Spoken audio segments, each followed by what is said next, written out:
rated SPG. Striktong patnubay at gabay ng magulang ang kailangan. Maaaring may masiselang tema, lengguwahe, karahasan, sexual, horror o droga na hindi angkop sa mga bata. Hindi na nga mapipigilan pa ang panlilinlang ngayon ni Paolo at Thea matapos ngang makita nitong si Ashley ang cellphone nitong si Tito Jobert ay agad niya naman itong ibinigay sa kanyang ina dahil alam nitong si Ashley na may kinalaman si Jobert sa nangyari kaya agad nga ngayong binuksan nitong si Thea ang cellphone nitong si Jobert.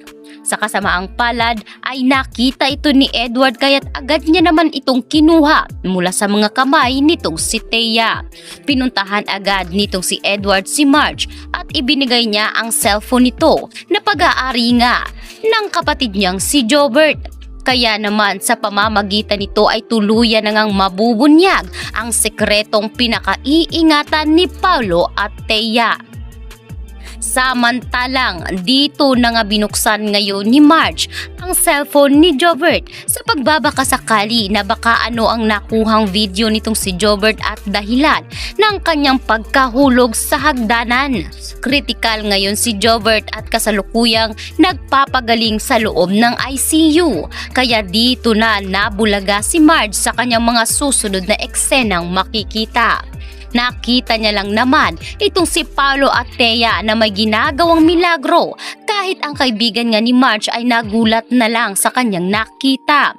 Mangiyak-ngiyak ngayon itong si Marge, hindi niya inaasahan na sa mismong renewal ng kasal ng kanyang mother-in-law at father-in-law na si Greg ay mabubunyag ang pinakamalaking sikreto ni Paolo at Thea. Dali-dali nga niyang pinuntahan si Paolo. Dito nga ngayon nangangatog sa takot ang asawa niya dahil nga sa imahe ng mukha ni Marge ay alam na ni Paolo na nakita na ni Marge ang video nila ni Thea. Hindi nga ngayon mapapatawad ni Marge ang ginawa ng kanyang asawa at pananagutin niya ito sa batas. Kaya naman todo pagmamakaawa itong si Paolo sa kanya. Samantalang galit na galit at konsensyang-konsensya naman si Greg dahil sa naging sitwasyon ngayon nitong si Marge. Kaya naman binalaan niya si Paolo na ayusin umano ang problema ng kanilang pamilya dahil hindi nga papayag itong si Greg na masira ang pamilya at pinakaiingatang imahe ng mga Torrecampo. Dito nga ngayon nagsuntukan si Paolo at Edward dahil sa mga nangyari.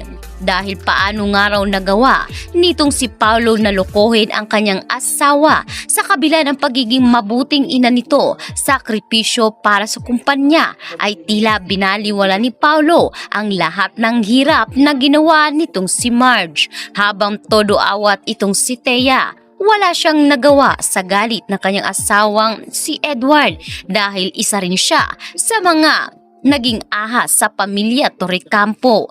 Binuhusan lang naman ngayon nitong si Marge ng mainit na kape itong si Thea para magising ito sa katotohanan na hindi nga raw tama ang mang-agaw ng ibang asawa.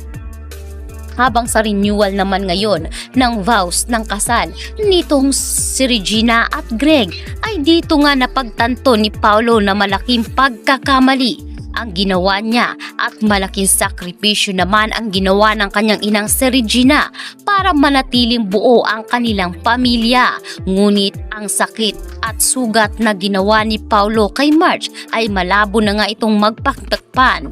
Kaya naman si Marge mismo ay hindi na nga magtatagal sa mansyon ng mga Torrecampo. Nakapagdesisyon siya na pansamantalang bumalik sa kanilang dating tahanan kasama ang kanyang kapatid na itong si Jobert. Ngunit wala namang ideya ngayon itong si Evelyn sa nangyayari sa kanyang anak at sa pinagdadaanan ngayong problema nitong si Marge. Nagulat na lamang si Evelyn nang makatanggap siya ng balita tungkol sa kanyang anak na si Marge at ang pangloloko nga ng asawa nitong si Paolo. Habang makailang lulit sampal ang natikman nitong si Thea sa mga kamay ng kanyang mother-in-law na si Regina, dahil hindi umano gusto ni Regina ang mga babaeng ahas tulad nitong si Thea. Kaya mas mainam kung aalis ito sa kanyang mansyon upang sa ganon ay mabawasan na rin ang malaking problemang kinahaharap ngayon ng mag-asawang Paulo at Marge.